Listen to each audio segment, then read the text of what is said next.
మీ ఎలాంటి వ్యాపార ప్రకటనలకైనా వెంటనే మా ఛానల్ సంప్రదించండి. నమస్తే. ప్రస్తుతం మన స్టూడియోలో సుప్రసిద్ధ జ్యోతిష్య వాస్తు పండితులు బ్రహ్మశ్రీ డాక్టర్ నాయకటి మల్లికార్జున శర్మ గారు ఉన్నారు. మిథున రాశి వారి పరిస్థితి అక్టోబర్ మాసం ఏ విధంగా ఉండబోతుందో గురువు గారిని అడిగి తెలుసుకుందాం. నమస్కారం. నమస్కారం అండి. సో అక్టోబర్ మాసం విశేషంగా మిథున రాశి వాళ్ళకి ఈ నెల ఏ విధంగా కలిసి రాబోతుంది, ఎలాంటి జాగ్రత్తలు తీసుకోవాలి? ఓం శ్రీ గురుభ్యో నమః. ఓం శ్రీ మహాగణాధిపతియే నమః. మన ప్రేక్షకులందరికీ కూడా విజయదశమి దీపావళి శుభాకాంక్షలు.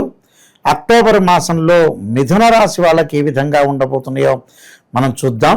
ముఖ్యంగా మిథున రాశి వాళ్ళకి అక్టోబర్ మాసంలో గ్రహ సంచార వీక్షణము, గ్రహగ్రతులు చెప్పుకునే ముందు ఆ గ్రహాలు ఏ రాశుల్లో సంచారం చేస్తున్నాయి తెలుసుకుందాం. ముఖ్యంగా గురువు అక్టోబర్ 18 వరకు కూడా మిథున రాశిలోను, ఆ తర్వాత అతిచారంతో మరి కర్కాటక రాశిలోకి ప్రవేశం జరగటం, శని అక్టోబర్ 3 వరకు కూడా 3 నుంచి వక్రగతిలో సంచారం చేయటం, మీనరాశిలోనే వక్రగతి సంచారం చేయటం, రాహు కుంభరాశిలోను, కేతువు సింహరాశిలో సంచారం చేయటం, శుక్రుడు సింహ కన్యా రాశుల్లో సంచారం చేయటము, అలానే రవి ముఖ్యంగా కన్యా తులారాశిలో సంచారం చేయటం, బుధుడు కుజుడు తుల వృశ్చిక రాశిలో సంచారం చేయటం జరుగుతుంది. ఇవన్నీ కూడా గోచారీత్యా చెప్పబడే ఫలితాలు కానీ బట్ జన్మజాతకాన్ని అనుసరించే ఫలితాలు కావు. This is the transit system అంటారు. అయితే బుధుడు మనకి తుల వృశ్చిక రాశుల్లో సంచారం చేశాడు. తుల వృశ్చిక రాశుల్లో సంచారం చేయటం వల్ల వ్యాపార విస్తరణ బాగా పెంచుకోవచ్చు, వ్యాపార పరంగా అనుకూలంగా ఉంటుంది, భాగస్వామ్య వ్యాపారం బాగా కలిసి రావటం, రకరకాల నూతన వ్యాపారాలు కూడా పెట్టుకొని విస్తరణ చేసుకునే అవకాశాలు కూడా ఉన్నాయి. కాబట్టి విస్తరణ కూడా చేయొచ్చు, ఎలాంటి ఇబ్బందులు లేవు. అది సో బుధుడు బాగున్నాడు. బుధుడు ఏంటంటే ద్వితీయార్థంలో ఎక్కువ బాగుంటాడు ప్రథమార్థం కంటే. అదే షష్టమంలో బుధుడు మంచివాడు అంటారు. అందువల్ల ఏదైనా వ్యాపారం చేసేటప్పుడు వీళ్ళు ద్వితీయార్థంలో చేసుకోవడం, 15వ తారీఖు తర్వాత చేసుకోవడం చాలా మంచిది.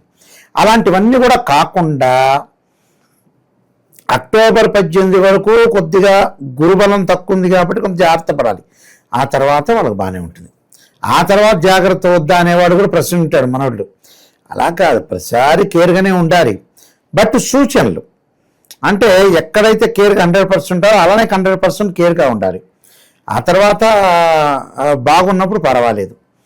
అలానే రాస్యాధిపతి అయిన మిథున రాస్యాధిపతి బుధుడు, రాస్యాధిపతి చతుర్థాధిపతి అయిన మిథున రాశి వాళ్ళ గోచారీత్యా ఏ విధంగా ఉండబోతుందో ఒకసారి చూసుకుంటే అక్టోబర్ 18 తర్వాత కొద్దిగా వెసులుబాటు ఇచ్చే అవకాశాలు ఎక్కువగా ఉంటాయి. ఎందుకంటే ద్వితీయంలో గురువు యొక్క సంచారం అంటే సప్తమాధిపతి దశమాధిపతి అయిన గురువు 18వ తారీఖు నుంచి ద్వితీయ స్థానంలో ఉండటం వల్ల ధనలాభం కలిగే అవకాశం, ఆర్థిక పరంగా పుంజుకునే అవకాశాలు ఎక్కువగా ఉంటాయి.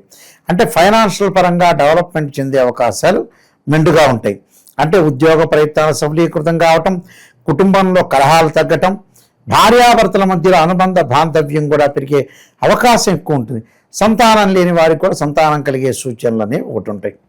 అంటే సో 18వ తారీఖు నుంచి గురువు బాగుంటాడు. 18 వరకు ఎలా ఉంటాడు, మళ్ళీ బిఫోరు 18 వరకు కొంత ఆర్థిక పరంగా ఆదాయం, వృద్ధాప్రమణం జరిగే అవకాశాలు, అనవసరమైన అనవసరంగా ప్రయాణాలు జరగటం, అనవసరమైన అనర్థాలకి దారితీసే అవకాశాలు అనేవి ఎక్కువగా ఉంటాయి. అలానే ఈ రాశి వాళ్ళకు వచ్చేటప్పటికల్లా ముఖ్యంగా పంచమాధిపతి అయిన శుక్రుడు సహజంగా ఏమిటంటే మిథునం, కర్కాటకం, సింహంలో ఉంటాడు. అంటే తృతీయ స్థానంలో ఉన్నాడు.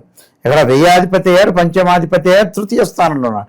తృతీయ స్థానంలో శుక్రుడు ఉండటం వల్ల శుక్రుడు సింహరాశిలో ఉన్నాడు, మళ్ళీ కొన్నాళ్ళ తర్వాత కన్యారాశిలోకి ప్రవేశిస్తాడు.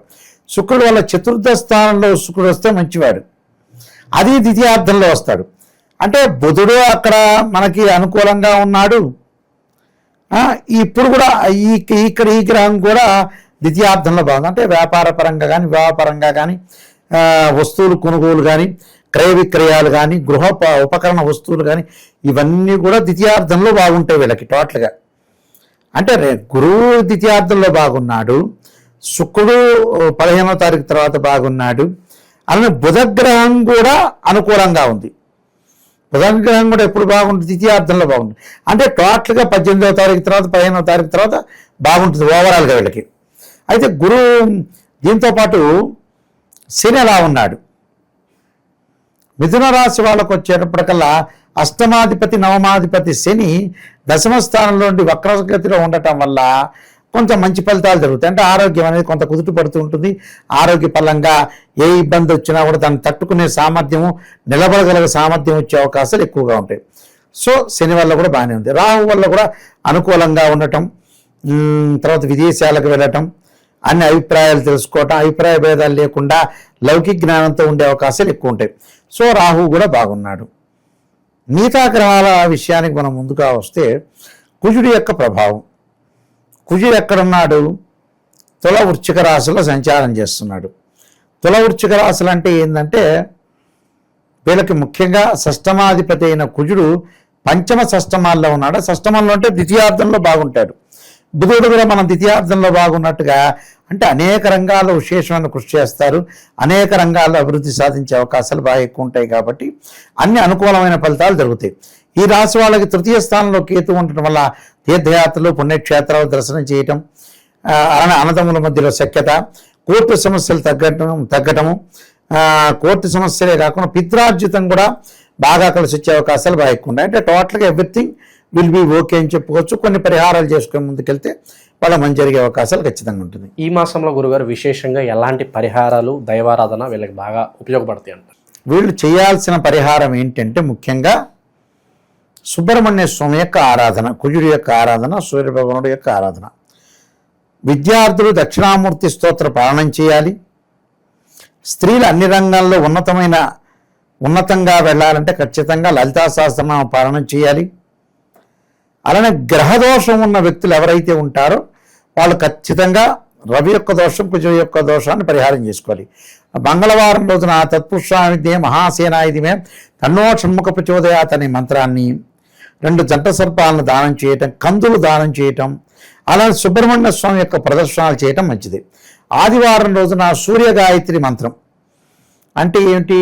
ఆదిత్యాయుధే సహస్రకిరణాయుధీమే తన్నో సూర్య ప్రచోదయాత్ అనే మంత్రాన్ని, గోధుమలు దానం చేయటం, గోధుమ రవ్వతో చేసిన ప్రసాదాన్ని వాళ్ళకి దగ్గరలో ఉన్న దేవాలయం ప్రధాన అర్చకులకు ఇచ్చి వాళ్ళందరినీ కూడా ప్రజలందరూ కూడా వితరణ చేయమని చెప్పాలి.